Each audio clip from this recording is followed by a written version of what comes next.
радиои фарҳанг гуфторҳои худро идома медиҳад.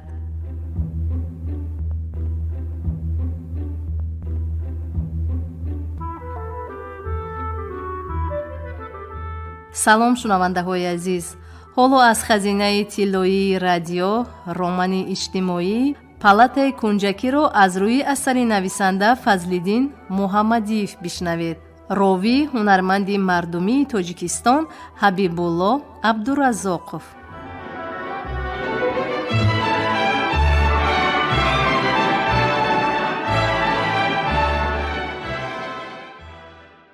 وی گفته‌های خرامان را عاید به نوع‌های طبیعت آدمی به خاطر آورد. یکی مولخولیا، دیگری بلغم مزاج، یعنی فلیگماتیک می شده است. سیوم خالیریک، آتش مزاج، باز سنگوینیک، ایپاخوندریک و غیره و مانند اینها هستند. لیکن عجیب که خود من گاه محسن طبیعتی پریشان خاطرم می گفت خرامان، گاه شکاک و آتش مزاج، گویا به یک نهال از چند درخت پیوند کرده باشند. پس چرا نگفتند که همین خیلش هم می شود؟ مثل همین گونه نهالی سیر پیوند، یا به مانند بعضی سنگهای غریب صورتی دریاباد که یک قبدش زرد است، قبتی تیرفامی جگری تاب هم دارد، ثانی آن را یک رخی مثل بور صف سفیدی بریده می گذرد. بر علاوه این یک طبقه هم دارد که رنگش نامعین خال خال است و از بالای همه این علاچه نقشین سنگ را رخ نارنجی اوریب بریده می گذرد. طبیعت ناصر عباس نیز ظاهراً همین گونه است.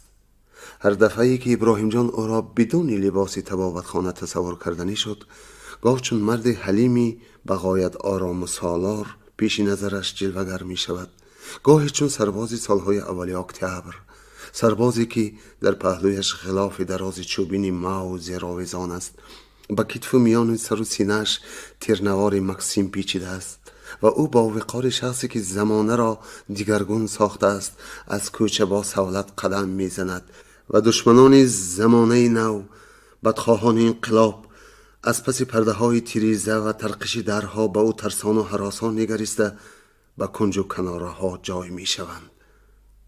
ناصر عباس و جورش مدتی ساکت بودند. و جورش از جای برخاست، پریشان حالانه به تیریزه به در پلات نگاه افکند و گفت: می روم، لیکن پس فردا آمده تو را آرامتر ببینم. خوش باش. و بازوی ناصر عباس را فشرده به در رفت. موی سرش پریشان، یک تهی طبابتخانه فقط به یک کتفش اندرمان بود. بعد صادر کردن گناه خدمت‌های پیشینه چه اهمیت دارد؟ خود به خود سوال داد ناصر عباس. اهل پلات با فکر و خیالات بند بودند. ناگاه ناصر عباس مثل آنکه به سوالش جواب یافته باشد به کریم جانکه روی آورده با حرارت گفت: کوزه اگر به ضربه های روزگار تاب آورده نتوانسته چینگه و پاره شود، چی سود از آن که یک وقتها از گلی تازه ساخته شده بود؟ گفته خود را تسکین دهیم. آیا بهتر نیست که برای دیرتر پاییدن کوزه لای آن را بهتر رسانیم، خودی آن را در آتش خمدان خوبتر پزانیم؟ چی گفتید؟ جانی گپا گفتید معلم. سخنی او را تقویت کرد کریم جانکه، لیکن این گپ را با آهنگی می گفت که گویا التماس می کرد: از برای ثواب معلم جان آرام شوید. دشمنی آدمی زاد به درد قلب گرفتار نشود. نمکه که ابراهیم جان در پیش تخته تریزه نشسته با دوربین باشد هم از نفاست روز آفتابی بهاران نشأه می برد. حالا پرچینی بستر شده از شدت درد درون می نالد. اگر به تکرار شدن درد خودی بیمار سببگار باشد، یگان خوراک ناباب تناول کرده یا برعکس تعیینات دکتر حرکت بیجای نموده خود را خسته کرده باشد، اینقدر علم نمی کرد. جای تعجب و تأسف هم در آن که کاری نکرده با آداب و آرام می نشینی و دردی بی ترحم ناخواست آمده از گریبانت می گیرد و به جهنمی عذاب می اندازد. در بچگی به گلوی ابراهیم جان دانک آلو درمانده بود. آب چشمانش شوخ شوخ می ریخت. یکی آب می داد که بینوش، دیگری تکلیف می کرد که نان قاق بخورد تا که دانک را با پایان تیله بدهد. سیومی به تخت پوشتش تپ تپ زده کیم چگونه دعایی می خواند. امروزها ابراهیم جان همین گونه یک درد را به مدتی چند ثانیه نه بلکه تا 10-15 دقیقه حس می کرد. لیکن او از کجای قوت یافته اشک چشمان را به اشکدان بر نمی گردانید. تصور کردن لازم است که یک پارچه پوست مال نوکشته را به تخت پشت کس بر روی شانه ها چسبانیدند. اکنون فرض کردن در کار که همین پوست در ظرف نیم روز آفتابی نه تدریجا نه بلکه بناگاه در ظرف نیم دقیقه خشک شد، حجما 2 برابر کوچکتر گردید و به هم کشیده شد و پوست و استخوان کس را نیز برابر خود به هم کشید.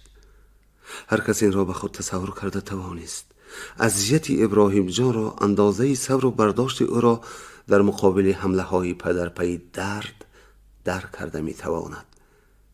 گاها در دقیقه های مشکل به نظرش چنین می نمود که مرگ به شکل شبح ناعیانی چون باد سرد در فضای خانه، در دالان ها، روی حولی بیمارستان در پرواز است، یا انا در پس آن ترناوی که باران روی بام از آن شراس زنان و غلغله کنان پایان می ریزد کمین گرفته است. عجیب، در اطراف شهر بزرگ دامن پهن کرده است، همه صحت سلامت، مشغول کار و بار و غم و شادی خود، اما در این جزیره آدمان خسته و نیم جان، حتی رمق بجان غون شدند. زیوری کم سخن مهربان آمده سوزندارو می کرد.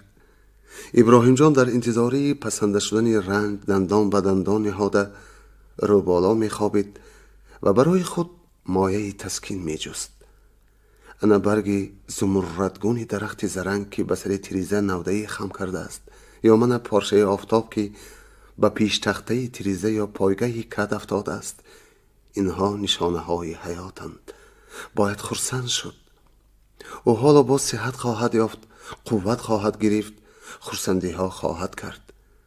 روحیه آدم یک ذیل نمی ماند. هر یک روز، حتی ساعتی عمر به فصل های گوناگون سال شبیه است. آخر در آخر هر یک فصل علامت های فصل دیگر هست. آیا در تیرما کس سبزه بهارستان را نمی بیند؟ یا در تابستان، خصوصا تابستانی کوهساران بلند، گوشه های را نمی بیند که زمستان را به یاد می آورند؟ یا در بهار نشانه های تیرما یا زمستان یا تابستان دیده نمی شوند؟ می شوند. ابراهیم جان به همه رنج ها، عذاب ها تاب می آرد، به شرطی که روزی به مطلب برسد، به وصال یار، به دیدار زیباترین، با عقل ترین، با نزاکت ترین زنان عالم، به وصل خرامان. غمت دارم، مرا شادی همین است، زی بختم جای آزادی همین است، زی بیدادت خراب آباد شد دل، در این ویرانه آبادی همین است. به شرطی که روزی به مطلب برسد، گفت او، اما با پیش کی شرط میماند او؟ به کدام حق و حقوق؟ حسن عبدالله را که به عیادت ایوان عمک می آید، ابراهیم جان برادر توأم او پنداشته بود. همان گونه روی گرده، چشمان میشی اندکی سبزتاب داشت و ساخت لب و دهان و منه و پیشانی، حتی گردن و گوشهاشان تقریبا یخیل. اگر او نام این مرد را نمیشنید و حس نمی کرد که وی تاجیکی را نظر به ایوان عمکی زباندان هم به هر حال تازه تر تلفظ می کند، همچنان در گمان می بود که آنها برادرانند. آخر در بین تاجیکان که در طول تاریخ دراز با قوم و نژادهای مختلف بسیار آمیزش یافتند، چقدر خواهید آدمان ملموی، حتی سفید موی و سرخ موی، آدمانی چشمانشان کبود، سبز و آبی را می بینید. ایدی غلبه در پیش بود و آمدورات حسن عبدالله و رفیقان وی که همگی با کلوب ویتران‌های جنگ بزرگ وطنی رابطه داشتند تا رفت زیادتر می شد. ابراهیم جان اولها به مضمون صحبت آنها سرفهم نمی رفت. مثلا بچه ها در کمیسریت حربی برآمد کردند. بچه ها از یادداشت های جنگیشان مجموعه می سازند، می گفت حسن عبدالله، و ابراهیم جان حیران می شد که بچه ها در کمیسریت حربی چگونه برآمد می کرده باشند، یا سخن از کنسرت هوسکاران صنعت می رفته باشد. اگر این طور باشد یادداشت های جنگی با آنها چه دخل دارد؟ فقط بدتر به یادش رسید که درباره همدیگر بچه ها گفته سخن راندن خاص یک قبیل موسیفیدان است. در واقع آنها به اشیا، واقعات و آدمان با چینکی ایام شباب یا دوره کمالات خود نظر می کنند. رفیقان همسین نشان، اشتراک کنندگان محاربه های گرجدنی سالهای 1922 1926 در تاجیکستان، ویتران های جنگ وطنی برایشان بچه هایند. در گفت و شنید سری خاصار استالین آباد بر این نام های کهنه را استعمال می کنند که از زبان عموم کیها برآمدند. یادداری؟ به سنگوار می رفتیم. تا آن وقت در لقه تاجیک بودی، ثانیتر به پخت آباد گذشتی. اگر سخن از نرخونوای مال و متاع برود، هنوز به حساب پولی کهنه‌ای که تا سال 1960 معلوم بود صحبت می کردند. به نبیرچه به 521 تا ولسفیدی عالی جناب خریدم. بیره گفتم بچه کم کیف کنی، در زمان ما که غیر از خر و خنگیل سواری نبود. این دفعه خاطر حسن عبدالله مشوش می نمود. زیغ شدم اندریچ، زودتر می برآمدی؟ چی زیغ می شوی؟ به تو جراب بافی فرمودند؟ پلانسازی چی؟ جراب بافی در پیش وی هیچ گپ نی. پلانی ساختم را به مجلس خوانده دادم، معقول نشد. چه گردن میتابند؟ نه با شتاب اعتراض کرد حسن عبدالله. یقین برای آنکه رفیقش عرض او را مبادا همچون شکایت از بچه ها معنی داد کند همه راضی. خودت میدانی که همش مشتاق یگان سفارش، حتی بچه هایی هستند که 2-3 وظیفه را یک باره به گردن میگیرند. پس چی شده است؟ یا روزی تعیین کرده من معقول نیست، یا جایی که از روی تقسیمات رسیده است. نباشد روی خود را خامکی ساز، تقسیمات سفارش و روزی ملاقات را خودشان حل کنند. عالم گلستان. حسن عبدالله به رفیقش با چشمان شیفته نگاه کرده ایستاد و گفت: برای همین هم میگویم که تیز در برا اندریش، کلای تو به هر حال دیگرده. مدتی خاموش مانده علاوه نمود: به این تبریکنامه ها آمده ایستادند. از کمیته ویتران های کابینت میبلی دوشنبه از مکتب رقم 45 جلیکل تبریکنامه آمد. التماس میکنند که بیایید. بسیار کاری ثواب، بروید. تو برا همراه رویم؟ من اینجا به استراحت نآمدم حسن، به عصبم نرس. به قریبی امتحان مکتب بچه ها سر می شود. ثانی تعطیل تابستانه. انتظار نکنید، چند کس جمع شوید و بروید. تو برا همراه می رویم. حسن، بعضا کودک تپ تیار می شوی. آخر چی؟ آدم 30 سالش گیرد از سری نو کودک برین می شده است. من می گویم که کودک برین شود هم دیرتر شود. خیر، مایلت. ناراضیانه غرغر نمود ایوان امک و رنجشامی سری خود را به دیگر سوی تاب داده ساکت ماند. وجاهت او به زبان حال می گفت که این مسئله ها هرگز مناسبت بحث و مناظره نیستند، اما تو مرا بیهوده دلتنگ می کنی. گویا من برای هوای و هوس اینجا خوابیده باشم. به نزد ایوان امک دیروز 2 نفر زن آمده بود. یکی را موسفید علی و گویان خطاب می کرد. دیگری را با حوصله تام ناتالیا کارابکو و استپانووا گفته نام و فامیلی 2 آشنایانش را پره به زبان می گرفت. به نظر ابراهیم جان مناسبات و معاملات این موسفیدان بعضا خنده آور می نمود. سالی گذشته او را سردار گروهشان هفته قبل از روز ارمه سویتی به خانه افیسران فرستاده بود. با او گفتند که کمیته عمومی اتفاقی وتران‌های جنگ بزرگ وطنی یک گروه اشتراک کنندگان جنگ را از شهر آنها با توصیف نامه ها مکافاتانیده است. ابراهیم جان میبایست مراسم سپرده شدن آن توصیف نامه را برای ژورنال خرونیکا به نوار میگرفت. مجلس وتران ها آغاز شد و یکی از آنها اول درباره شکل تازه ترغیب عنعنه های وطن دوستانه آید به مصاحبه هایی که باید در حوله های کلان کلان گذرانیده می شدن معروضه کرد. موسفیدان با جوش و خروش جوانانه این مسئله را به تفصیل محاکمه کرده نقشه عملیات ترتیب دادند. ایوان امک در هیئت ریاست می نشست. وقتی که مکافات سپاری سر شد، ابراهیم جان با چراغدار خود به کار شروع نمود. اما در یکی از لحظه های این مراسم او قریب مانده بود که کار خود را خودش رسوا کند. صدر مجلس نام یکی از وتران ها را گرفته اعلان نمود که فلانی برای خدمت های شایسته در تربیت وطن پرورانه نسل جوان و اشتراک فعالانه در کارهای عمومی سیاسی کلوب با توصیف نامه مکافاتانیده می شود. این بود که پیرمرد قدپست رخسارش پراجینگی که پایهای کج کوالیریستی داشت کچل کچل قدم نهاده به میز ریاست نزدیک آمد.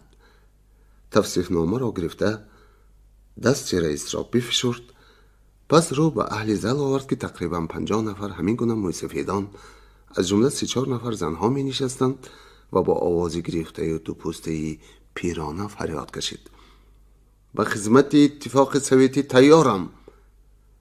ابراهیم جان را که همه این منظره ها را گاه از چپ و راست، گاه خم شده و گاه بالای کرسی برآمده به نوار عکس میکنانید، دست به ناگاه لرزید و خود بی اختیار پیقاس زده خندید. خیریت خود همان لحظه خود را به دست گرفته چنان وانمود کرد که نخندیده است. آن صدای بیگانه خشراس عبارت بود که هنگام تکان خوردن دستش شنیده شد: به خدمت اتفاق سویتی تیارم. این ندای جنگاورانه بر نوع توانا را از دهان پیر لرزان کچپا شنیدن راستی یک قدر خنده آور می نمود. لیکن در چنین یک وضعیت خندیدن هیچ نباشد ناسپاسی بود. اکثر این پیرانی روزگار دیده اگر از 5-6 پله پایه زینه سهل باشتا برایند باید نیم ساعت هر ساز زنان نفس راست کنند. با وجود آن صرف نظر از ضعف تن آنها روحی بردمی شکست ناپذیری دارند.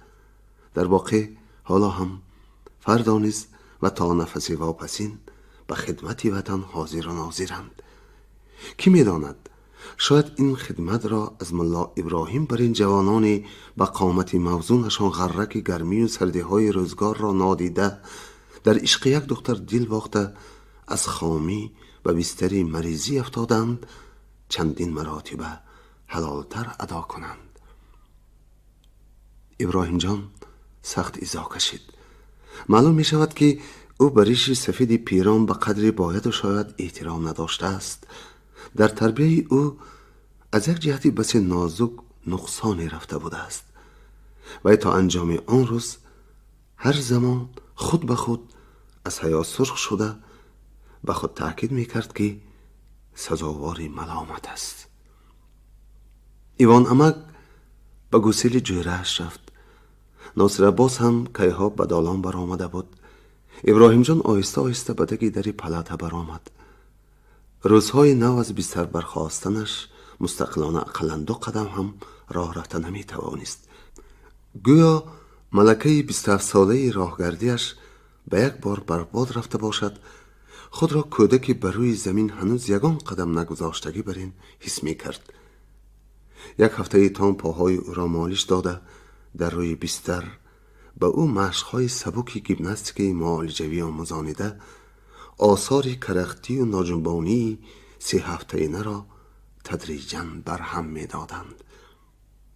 در گوشه استراحت چند کس دامینه بازی می کردند.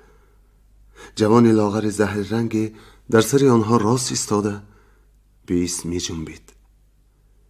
جنبش او دمی رقص عربی یا هندی را به خاطر می رسانید. لحظه حرکتی داربازی را که وزنش یک طرفه میل کردن است و او میکوشد موازنت را برقرار نماید.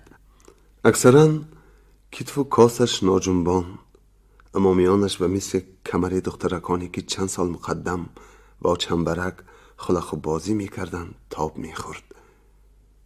بیماران غریبی هستند که تماشایشان گرچه شاله حزن‌آور است لیکن ناچار جالب دقت می شود.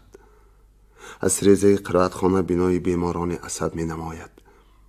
یکی از بیماران آن شعبه به درد حیرت انگیزی گرفتار است.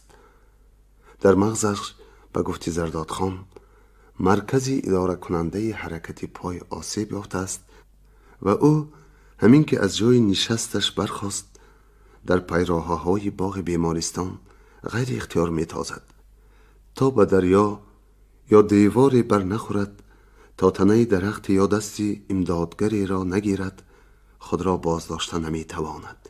گویا کسی را تعقیب می کرده باشد با شسی تمام می دود.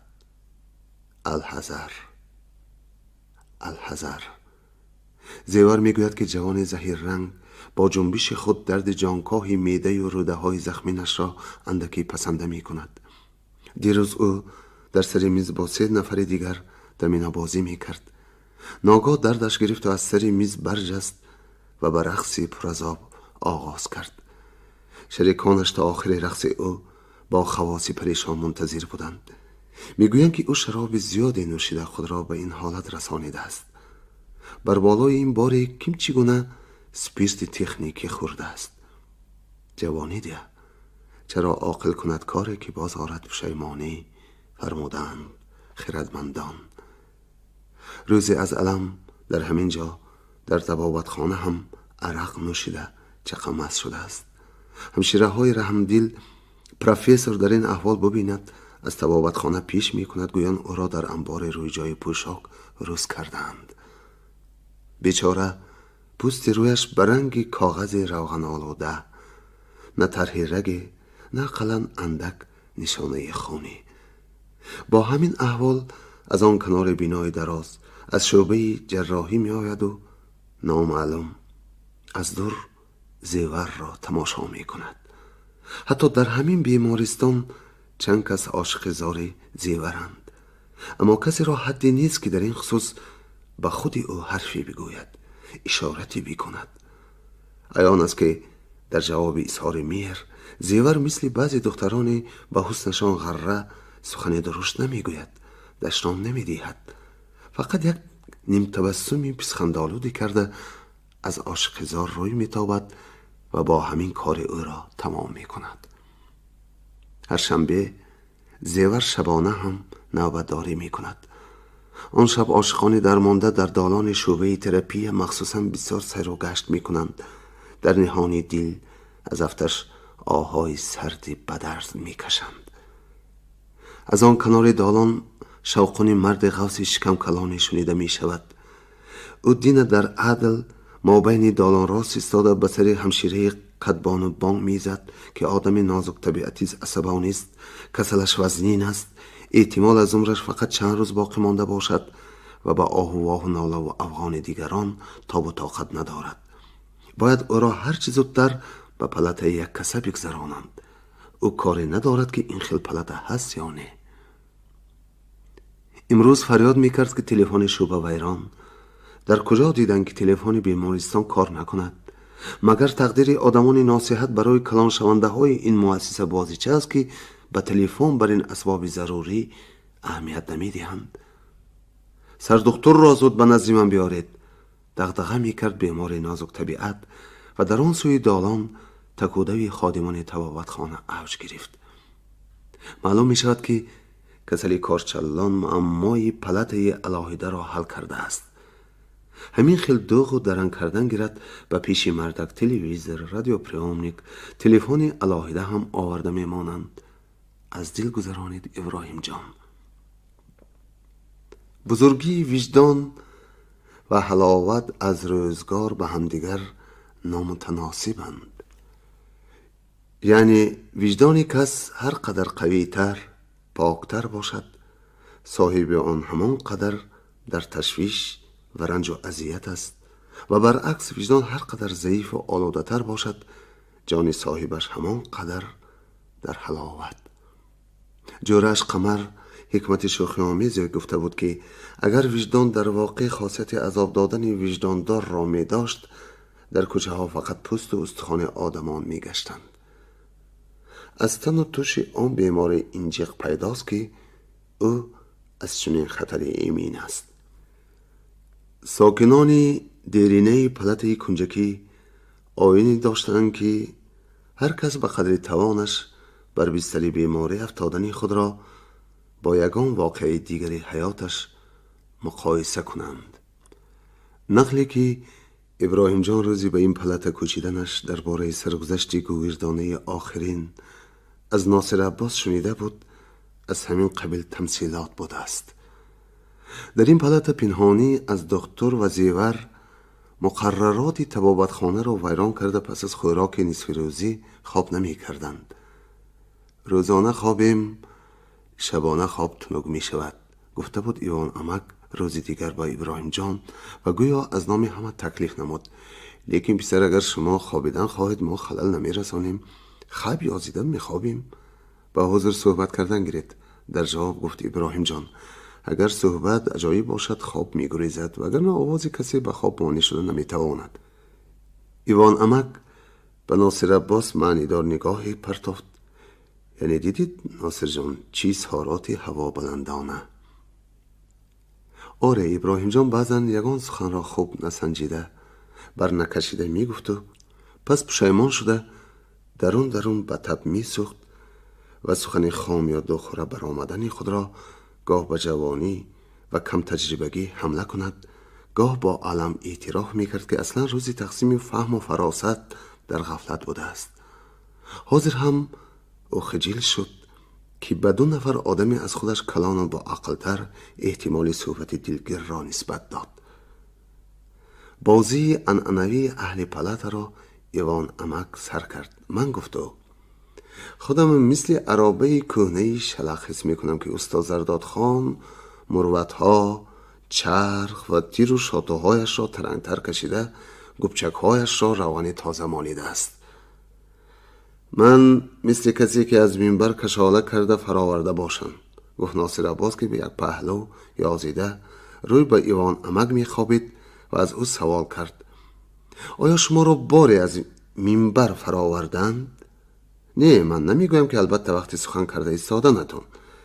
فرض کردیم وقتی که به سوی منبر با نیت نطق روانه بودید، یا مثال گیریم نامتان را برای خط ناطقان در آوردند و بعد ناخواست آن را خط زدند. شما با دلی پر اضطراب که تک تکش حتی به گوشتان میرسد منتظر نوبت خودش هستید.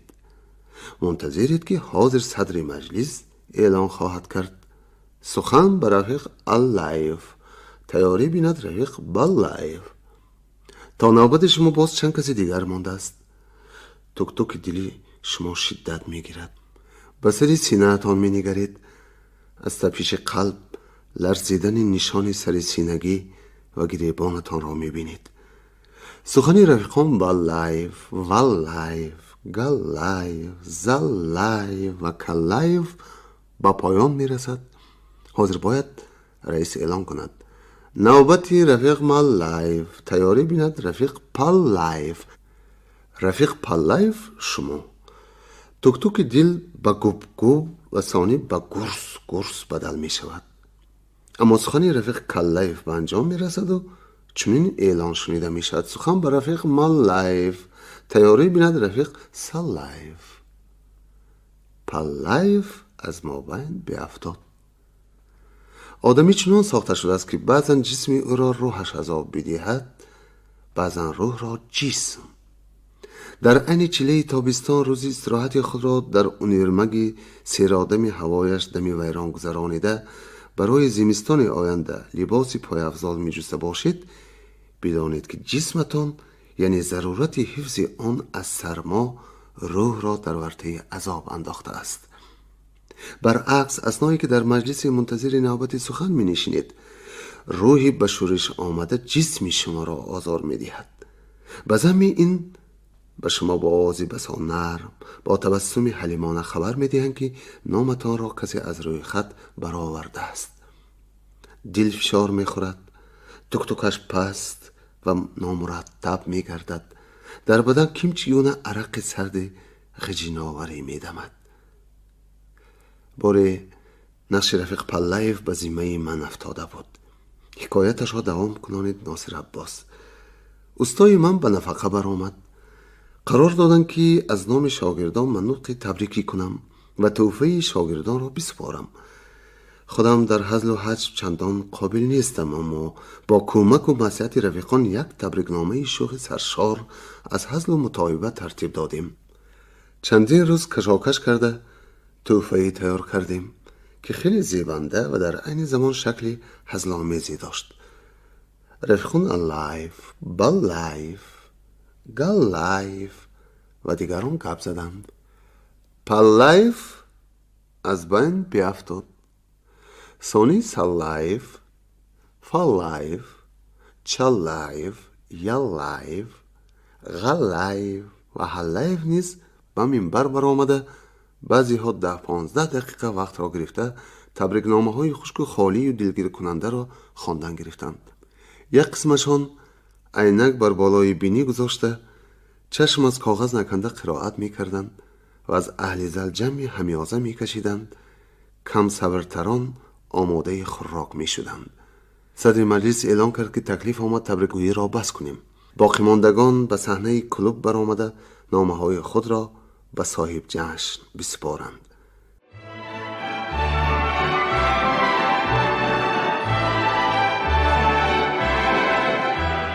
شنونده های عزیز، یادرس می شویم که شما از خزینه طلایی رادیو رمان اجتماعی پالات کنجکی را از روی اثر نویسنده فضل‌الدین محمدیف در قرائت هنرمند مردمی تاجیکستان حبیب‌الله عبدالرزاقов شنیدید.